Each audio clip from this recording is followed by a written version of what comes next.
ક્વચિત બિલ્વેહી, બિલીના બીલા હોય ને એ બીલા લઈને આમ ઉલાડે અને પછી હાથમાં લાકડી લઈને મારે.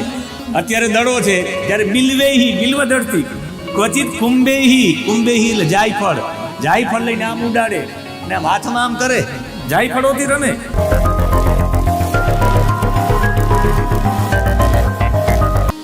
ભગવાને બધા એના મિત્રોને બોલાવ્યા, મિત્રોને બોલાવીને 11મા શ્લોકનું છેલ્લું પદ, ઈડી રે કૃષ્ણ રામો ચ નટા ઇવ નટમ નૃપ. ભગવાને બધાને રમવા માટે શરૂઆત કરી. પેલી શું રમત રમી? 12મા શ્લોકનું પેલું પદ, બ્રાહ્મણૈહી. ભગવાને પેલા બધાની સાથે હાથમાં હાથ નાખીને આમ ફૂદેડી ફરવાની રમત, બ્રાહ્મણૈહી. પેલી ફૂદેડીની રમત, એકબીજાની ફૂદેડી રમત કૃષ્ણએ કાઢેલી છે. અત્યારે આપણે બધા રમીએ ને, બ્રાહ્મણૈહી. બીજી લંઘનૈહી, બીજા એકનું ઠેકી જવું, મીની ઠેકામણી કૃષ્ણે કાઢેલી છે. લંઘનૈહી. ક્ષેપૈહી, દૂર ફેંકવું, ગોળા ફેંક ને ચક્ર ફેંક કૃષ્ણે કાઢેલી છે. આસ્ફોટન, તાલ આમ વગાડીને મેદાનમાં આવું આમ ન કઈક આવી જા, આ કૃષ્ણની સ્ટાઇલ છે. પછી વિકર્ષણ, વિકર્ષણૈહી, ધક્કો મારવો, વિકર્ષણ ખેંચવું, નાડા ખેંચની રમત કૃષ્ણે કાઢેલી છે. આમ સામ સામે બે ગ્રુપ થઈ જાય, આમ કરે નાડા ખેંચ, રમત કૃષ્ણે કાઢેલી છે. ચિક્રીડતુ, ચિક્રીડતુ એટલે રમતા હતા. શું? નિયુદ્ધે ન કુસ્તી, કુસ્તીની રમત પણ કૃષ્ણે કાઢી. કાક પક્ષ ધરો ક્વચિત. અને ભગવાને જે દાવ રમતા હતા એમાં ખાલી એટલા દાવ રમતા હતા નહીં, ભગવાને વાંસળી પણ વગાડતા હતા.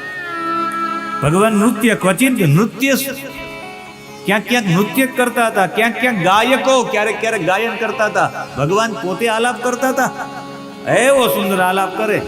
વાદકો, ભગવાન ક્યારેક ઢોલ વગાડે. વાદક હતા, ગાયક હતા, આલાપ કરનારા હતા.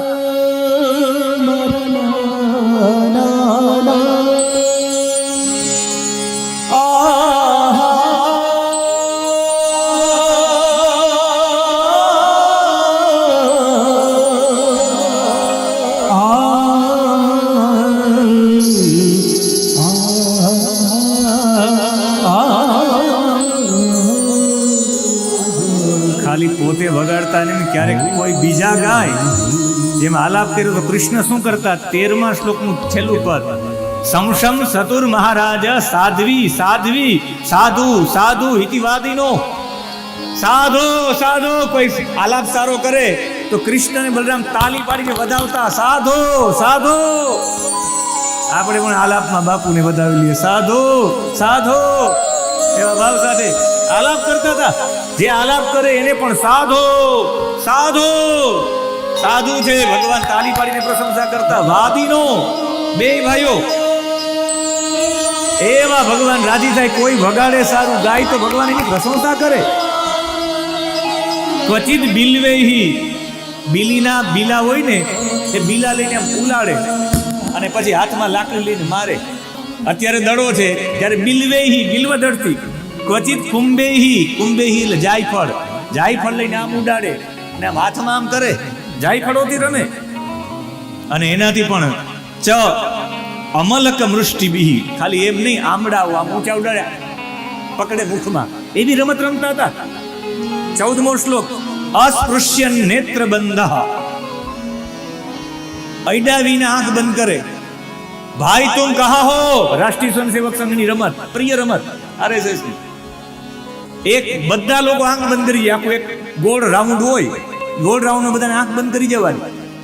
અને આંખ બંધ કરી જાય પછી એક ઉપર દાવ હોય, એ બોલે ભાઈ તુમ કહા હો, આંખ બંધ કરીને, તો ઓલો બોલે ભાઈ મેં યહાં હું, એને શોધવા જવાનો અવાજ ઉપર. ભાઈ તુમ કહા હો, કે ભાઈ મેં યહાં હું, ત્યાં એને ખોડવા જાય, શોધવા જાય. આ રમત કૃષ્ણએ અસ્પૃશ્ય નેત્ર બંધ, ભગવાન આંખ બંધ કરીને આ રમત એને કાઢી હતી. ક્વચિન મૃગખ ગેહયા, મૃગખગ ઈહયા, ઈહયા એટલે ચેષ્ટા. એ મૃગ જેવી અને ખગ જેવી, પક્ષી જેવી, હરણ જેવી, હરણ બને, ક્યારેક પક્ષી જેમ ઉડે, એવી ચેષ્ટાઓ કૃષ્ણ કરે. ક્વચિત ચ દર્દુર અપલાવેહી, દર્દુર એટલે ડેટકો, કોઈ ડેટકાન જેમ કૂદકા લગાવે.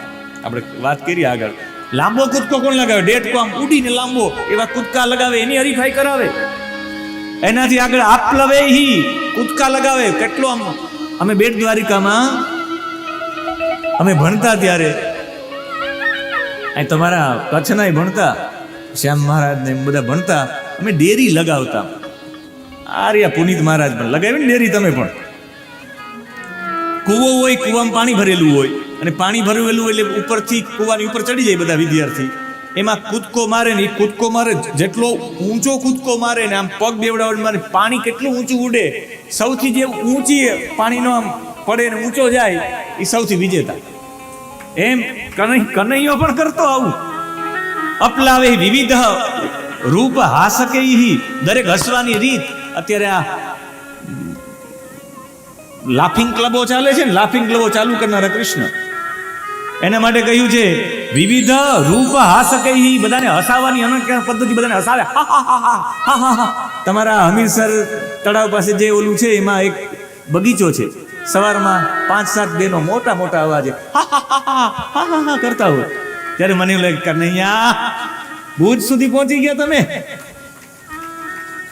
વિવિધ રૂપ હાસકે ક્વચિત સ્પંદન ઉલી કયા, ઝૂલાની રમત ભગવાન આમ કરીને સ્પંદનો ઉભા કરે, આમ ઝૂલે ઝૂલાવે બધાને. કરહિચિત નૃપચેષ્ટયા, મને કોઈ કહ્યું હતું કે તમે ઓલી વાત કરો છો મહાદેવભાઈ કે રાજા અને પ્રજાની રમત કૃષ્ણે ચાલુ કરી, એ ક્યાં લખ્યું છે? ભાગવતજીમાં છે. આ લ્યો 15મા શ્લોકનું છેલ્લું પદ. કરહિચિત નૃપચેષ્ટયા, નૃપ એટલે રાજા, રાજા જેવી ચેષ્ટા કરે, રાજા બને, સામે પ્રધાન બને, વજીર બને. આ કૃષ્ણે આપણે રાજા અને પ્રધાનની રમત બાળકો રમે ને, આ રમત કાઢનારા કૃષ્ણ છે. એવમ તૌ લોક સિદ્ધાભિ, એવા ભગવાને અનેક રમતો કાઢી છે. અને એ રમત રમતા હતા, ભગવાને કહ્યું ચાલો એક રમત આપણે આરંભ કરી. ભગવાન જોઈ ગયા પ્રલંબાસુરને, ઓલો આવ્યો તો અહંકાર પોતાના જેવો બનીને, પ્રકર્ષેણ લંબશ્ચ, 17મા શ્લોકનું છેલ્લું પદ. ગોપ રૂપી પ્રલંબ અગાધ સુરહ તદ જીત ઈર્ષયા. જોવા માટે જઈએ તો કૃષ્ણએ વિચાર લીધું કે આ મારા જેવો જ થઈને આવ્યો છે, એ મિત્ર બનીને આવ્યો છે, તો ભગવાન તો સર્વજ્ઞ હતા. ભગવાને કહ્યું કે આપણે એક રમત રમીએ નવી. કે શું? કે ગ્રુપમાં રમત રમીએ. આપણે બધાને આમ હાથ પકડવાનો, હાથ પકડી એક પગે ટંગડી કરવાની અને ગ્રુપમાં દોડવાનું, એક એકને નહીં. જે વૃક્ષને અડી લે, ક્યાં વૃક્ષને? તો એમાં લખેલું છે ભાંડીરમ 22મા શ્લોકનું છેલ્લું પદ. ભાંડી રકમ નામ વટમ જગમુ કૃષ્ણ પુરોગમા. ભાંડીર વનમાં વડ પાસે પહોંચ્યા. આર્યો વડલો, ભાંડીર વનમાં કહ્યું. એ વડલાને જે પેલા સ્પર્શ કરી લે એ ગ્રુપ જીતી ગયું, અને જે સ્પર્શ ન કરી શકે એ હારી ગયું. હવે હારેલા વ્યક્તિને શું કરવાનું? 21મા શ્લોકનું છેલ્લું પદ. યત્ર રોહંતી જેતારો વહંતી ચ પરાજિતા. જે હારી જાય ને એ જીતેલા વ્યક્તિને માણું મીઠું કરી લે, પાછળ બેસાડ લે. કૃષ્ણે કહ્યું કે હાલો મારા ગ્રુપમાં કોણ? બલરામજીના ઈશારો કર્યો. 23મા શ્લોકનું પેલું પદ. રામ સંઘટિનો યરહી શ્રીદામા વૃષભાદય.